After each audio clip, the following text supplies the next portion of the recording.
हाय दोस्तों, मैं हूं बढ़िया दिलीप और आपके मेरे यूट्यूब चैनल में हार्दिक स्वागत है। और आज आपको मैं सिखाने जा रहा हूं कि जो सबस्टेशन में बैटरी रूम रहता है उसमें हम बैटरी की जो भी है मेंटेनेंस कैसे करते हैं। तो वीकली मेंटेनेंस रहता है बैटरी का। तो बैटरी में आपको ग्रेविटी लेनी होती है, उसका टेम्परेचर लेना होता है, उसका वोल्टेज लेना होता है। यहाँ पे 55 सेल है 2 वोल्ट के और 110 वोल्ट डीसी का यहाँ पे हेल्दी सप्लाई बनता है प्रोटेक्शन के लिए। तो यहाँ आपको मैं बैटरी है ये ऑटोबेट की है, इसकी कैसे ग्रेविटी लेंगे, वोल्टेज लेंगे, इसका टेम्परेचर कैसे मेजर करेंगे और अगर कोई सेल में खराबी होती है तो उसे कैसे इम्प्रूव करेंगे, कैसे उसे साझा करेंगे, वो आपको समझाऊंगा। तो ऐसे ही मैं टेक्निकल जानकारी आपको देते रहता हूँ, जो भी मेरे पास थोड़ा सा नॉलेज है वो। तो आशा रखता हूँ कि मेरे वीडियो आपको अच्छे लगते होंगे। तो अगर आप मेरे चैनल में नए हैं तो प्लीज़ मेरे चैनल को सब्सक्राइब कीजिए, अपने दोस्तों के साथ शेयर कीजिए, मेरे वीडियो को लाइक कीजिए। और कोई भी अगर आपको दिक्कत होती है, परेशानी होती है तो वो बात है वो आप मेरे वीडियो में कमेंट कीजिए।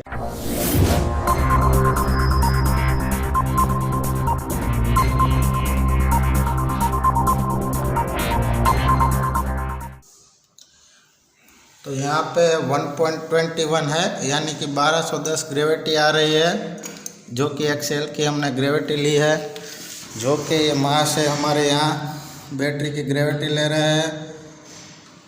ऐसे हम ग्रेविटी मेजर करते हैं और ये मेजर करने वाले टूल्स को हम हाइड्रोमीटर कहते हैं। ग्रेविटी लेते वक्त इतना ध्यान रखना पड़ता है कि ये जो भी बैटरी में अंदर रहता है उसे इलेक्ट्रोलाइट कहते हैं। वो इलेक्ट्रोलाइट है वो आपके शरीर में या कपड़े पर गिरना नहीं चाहिए, इसलिए सेफ्टी में हम एप्रन लगाते हैं, आँख में गोगल्स लगाते हैं। और थर्मोमीटर हम है ऐसे रख के उसमें रख देते हैं ताकि वो इलेक्ट्रोलाइट का है वो टेम्परेचर मेज़र कर सके।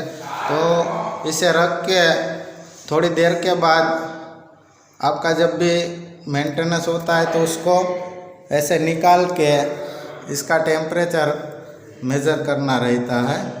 देखिए अभी है वो 22-23 के बीच आ रहा है, जबकि रूम टेम्परेचर अभी ज़्यादा है। तो ऐसे बैटरी सेल का टेम्परेचर कम या ज़्यादा हो सकता है, उसके अनुसंधान पे हमें स्पेसिफिक ग्रेविटी मेज़र करना होता है, उसे हम करेक्ट स्पेसिफिक ग्रेविटी कहते हैं।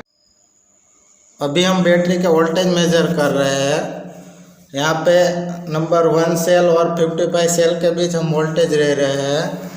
देखिए टोटल वोल्टेज 115.7। अभी चार्जर बंद है, ये बैटरी के सारे वोल्टेज आ रहे हैं। जब आपको मेंटेनेंस करना होता है तब आपको बैटरी चार्जर बंद करके वोल्टेज लेना होता है। अभी टोटल वोल्टेज लिए है, अभी पर सेल हम लेंगे। देखिए यहाँ से हम चालू करेंगे तो पर सेल हम वोल्टेज लेंगे। देखिए ये 1 नंबर का सेल का हम वोल्टेज ले रहे हैं। देखिए 2.10 आया है। ढक्कन होता है, इसे हम बैटरी का एयरवेंट प्लग कहते हैं और ये बैटरी का इलेक्ट्रोलाइट का लेवल दिखाता है, जिसको हम लेवल इंडिकेटर कहते हैं, इलेक्ट्रोलाइट लेवल का। और यहाँ पे ये छिद्रालु रहता है ताकि जब अपनी बैटरी चार्ज रहती है तो क्या है उसमें से हाइड्रोजन वायु है वो उत्पन्न होता है, जो कि उसके निकलने के लिए ये छिद्रालु रहता है ताकि यहाँ से हाइड्रोजन है वो रिलीज हो सके। और इसका लेवल है वो लाल और ये ग्रीन, रेड और ग्रीन के बीच में रहना चाहिए, उसे मेंटेन करना रहता है। इसमें हम डिस्टिल वाटर ऐड करते हैं। अगर मान लो आपकी ग्रेविटी कम रहती है तो आपको उसमें सॉल्यूशन ऐड करना पड़ता रहता है। तो सॉल्यूशन और उसकी ग्रेविटी है वो 1180 और 1240 के बीच में रहनी चाहिए। 1240 के ऊपर गई तो बहुत अप कहते हैं, 1180 के नीचे गई तो कम कहते हैं, उसके बीच में 1200 या 1210 यानी 1.20 या 1.21 वो ग्रेविटी सही रहती है बैटरी के लिए। तो तो उसका टेम्परेचर भी साथ में इंक्लूड होता है, वो मैं आपको उसका गणित भी दिखाऊंगा। तो यहाँ पे मैंने बताया कि यहाँ पे हाइड्रोजन गैस जो रहता है, आपने कभी बैटरी को बुश में चार्ज किया और यहाँ पे हाइड्रोजन गैस उत्पन्न होता है, तो यहाँ का जो भी रूम है वो ब्लैक करके रखते हैं। क्यों? यहाँ पे डायरेक्टली सनलाइट भी नहीं आना चाहिए, क्योंकि जो भी हाइड्रोजन गैस है वो ज्वलनशील है, फ्लेमेबल होती है।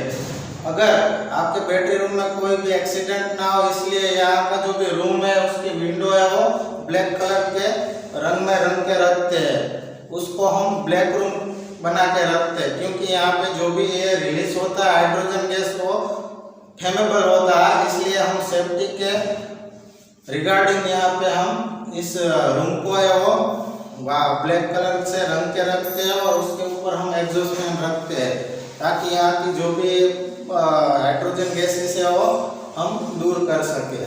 और बैटरी रूम में यहाँ पे डीसी लीकेज ना हो, इसलिए ये भी जो भी इसका सपोर्ट है वो वाहक यानी कि कंडक्टिव मटेरियल नहीं रहता, फाइबर का रहता है।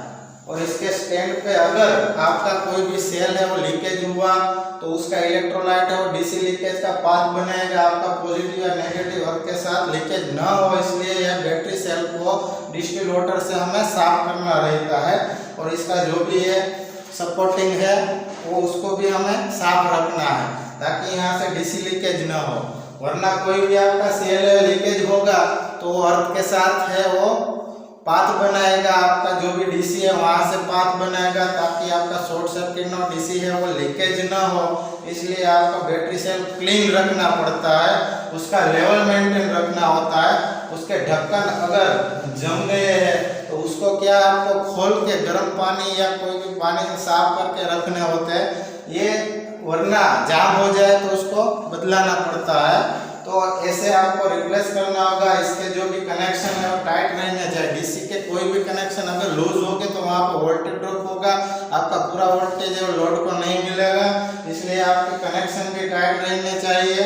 अगर मान लो आपका कोई सेल खराब है तो आपको क्या करना है कि कोई भी सेल की ग्रेविटी डाउन है तो जो सेल की ग्रेविटी अप है उसमें से थोड़ा इलेक्ट्रोलाइट निकाल के दूसरे में डालिए, और जो भी ज़्यादा है उसका निकाल लीजिए, उसमें डिस्टिल वाटर ऐड कीजिए, और साथ में लेवल भी मेंटेन करना रहता है। लेवल मेंटेन करके आप जब भी बैटरी को चार्ज करेंगे तो उसका जो भी ग्रेविटी है वो मेंटेन होगा। आपको क्या है कि 1210-1200 के नज़दीक लाना है तो आप उसे मेंटेन कर सकते हैं।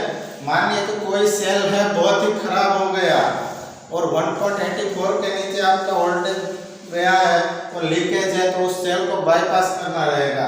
तब आपको क्या करना है कि ये पॉजिटिव जो भी आ रहा है आपका 55 का, तो वो आपको बैटरी चार्जर फ्लोट में ऑन रख के यहाँ से खोल देना चाहिए। खोल के आप यहाँ से ये दोनों पट्टी खोल के यहाँ से ये सेल निकाल सकते हो, और यहाँ से लिंक लेके पॉजिटिव और नेगेटिव के बीच आपकी सीरीज है वो थ्रू करनी पड़ेगी। आपको यहाँ से यहाँ पे कॉपर का पट्टी या कॉपर का बढ़िया कंडक्टर लगा के यहाँ पे फिर से सर्किट को थ्रू करना चाहिए। ऐसे आप सेल को निकाल सकते हैं। पर एक चीज ध्यान में रखनी है, कभी भी सेल का पॉजिटिव और नेगेटिव शॉर्ट नहीं करना है। शॉर्ट करोगे तो क्या है आपका सेल है ओवर हीटेड होगा और फट भी सकता है। तो इसलिए ये पोजीशन में कोई भी सेल बाईपास करना है तो आपको प्रैक्टिस होनी चाहिए, आपको जानकारी होनी चाहिए, तो आप वो सेल है निकाल सकते हैं। सेल निकालने के लिए या बाईपास करने के लिए आपको है फ्लोट चार्जर ऑन रखना है, ताकि आपका जो भी लोड है वो फ्लोट हैंडल करेगा। और यहाँ से आपको बैटरी का जो भी पॉजिटिव और निकाल देंगे तो यहाँ पे क्या है कि आप काम करने के वक्त आपको स्पार्किंग नहीं होगा। तो आप यहाँ पे पट्टी खोल के ये सेल आराम से निकाल सकते हैं। लेकिन आपका फ्लोट बंद हो गया, एसी सप्लाई गया तो आपका डीसी फेल हो सकता है। इसलिए आपको क्या है कि बाईपास करने के वक्त एक लूपिंग वायर भी रखना चाहिए, जो कि यहाँ से यहाँ आप तुरंत लगा सके। तो आशा रखता हूँ मैंने जानकारी दी वो आपको समझ में आ रही होगी। तो अभी हम कुछ चार्जर के बारे में भी मैं आपको अभी देखिए चार्जर हमारा बंद है, दोनों ही स्विच है वो हमारी ऑफ है, और अभी हम चार्जर है वो फ्लोट में चालू करेंगे। पर पहले मैं थोड़ी बूस्ट की जानकारी देना चाहता हूँ। ये हमारा जो भी सेक्शन है फ्लोट चार्जर है, और यहाँ पे जो सेक्शन है फ्लोट कम बूस्ट है। यानी ये बूस्ट का तो काम करेगा ही, लेकिन अगर आपका फ्लोट फेल हो जाए तो ये फ्लोट का भी काम करेगा। वो कैसे मैं आपको दिखाऊंगा। यहाँ पे बूस्ट कम फ्लोट है, यानी फ्लोट बूस्ट और फ्लोट में वही अंतर है कि बूस्ट है वो ज़्यादा एम्पियर से आपके बैटरी को चार्ज करेगा, और फ्लोट है वो कम एम्पियर से आपके बैटरी को चार्ज करेगा। तो अभी है मैंने ये बूस्ट को ऑन किया है। खोल।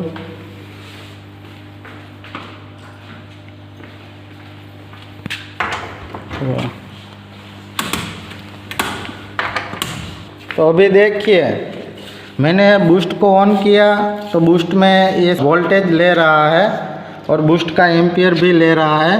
अभी हमने सीसी मोड में रखा है, सीसी में थी।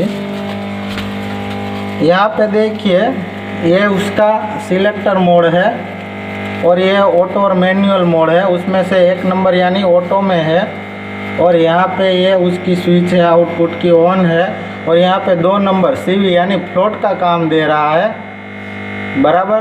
फ्लोट के वक्त ये कॉन्टेक्टर जो रहता है ये 55 का कॉन्टेक्ट है और डायरेक्टली लोड में जा रहा है। तो अभी ये लगा हुआ है, यानी कि आपको जो सेल के जो भी आउटपुट वोल्टेज है लोड में वो फ्लोट की तरह मिल रहे हैं। अभी जो वोल्टेज है वो देखिए जितने भी है बूस्ट के वो हमने यहाँ पे लोड पे लिया है, तो लोड पे भी उतने ही वोल्टेज मिल रहे हैं। वो फ्लोट का एक फंक्शन है। अगर हम सीसी मोड यानी कि बूस्ट में लेते हैं तो ये कॉन्टेक्टर ओपन होगा। देखिए यहाँ पे मैं 1 नंबर पे ले रहा हूँ, अभी इस कॉन्टेक्टर पे रखता हूँ तो देखिए अभी देखिए कॉन्टेक्टर ऑपरेट हुआ और खुल गया है। और यहाँ पे हमारे बैटरी का है एक और 42 सेल का वोल्टेज मिल रहा है। देखिए लोड में है वो वोल्टेज कम हो गया है और बूस्ट का वोल्टेज पूरा है। तो इससे आपको क्या पता चला कि बूस्ट के वोल्टेज है वो ज़्यादा रहते, लोड में डायरेक्टली न मिले, इसलिए यहाँ पे बूस्ट के वोल्टेज लोड पे नहीं मिलते। अगर इसी कंडीशन में हम सीसी मोड में बूस्ट के साथ अगर हम फ्लोट को ऑन कर देते हैं तो जो फ्लोट के वोल्टेज है वो लोड को मिलेंगे। देखिए लोड में है वो भी फ्लोट के वोल्टेज मिल रहे हैं। अभी फ्लोट भी हमारा ऑन है। तो ये एक फंक्शन था। तो बैटरी अगर आपकी डिस्चार्ज हो रही है हो गई है तो आपको बूस्ट में चालू करना है और फ्लोट को भी चालू करना है। लेकिन बूस्ट में आपका जो भी मोड सिलेक्टर है वो सीसी पे होना चाहिए, यानी बूस्ट पे होना चाहिए, सीवी पे नहीं। सीवी पे रहेगा तो फ्लोट का काम कर रहा है, अगर सीसी पे लेंगे तो ज़्यादा एम्पियर से चार्ज करेगा। देखिए अभी है वो एम्पियर भी कम हो गए बूस्ट के और फ्लोट के भी कम है। तो आपको ज़्यादा एम्पियर से चार्ज करना है तो आपको सीसी मोड में चार्ज करना रहता है। तो बैटरी का क्या है कि आपको देखना रहता है वहाँ पे कोई गैसेस उत्पन्न हुई है तो एग्जॉस्ट फैन चालू करना है। वहाँ पे बैटरी का मैंने दिखाया ऐसे क्लीन रखना है, तो आपको ऐसे ही मेंटेनेंस करना रहता है। तो आज आपको मैंने बैटरी के मेंटेनेंस के बारे में शॉर्ट इन्फॉर्मेशन दी है, तो आपको आशा रखता हूँ अच्छी लगी होगी। तो आप इससे कुछ अलग से सीख सकते हैं। अगर आपको कुछ प्रश्न है, कोई दिक्कत है, तो आप प्लीज़ मेरी कमेंट सेक्शन में कमेंट कीजिए, तो मैं उसका आपको टाइम मिल के जवाब दूंगा। तो आपको अगर मेरे वीडियो अच्छे लगते हैं तो लाइक कीजिए, शेयर कीजिए, नए हैं तो मेरे चैनल को सब्सक्राइब कीजिए और मेरे चैनल को आगे बढ़ाइए। धन्यवाद।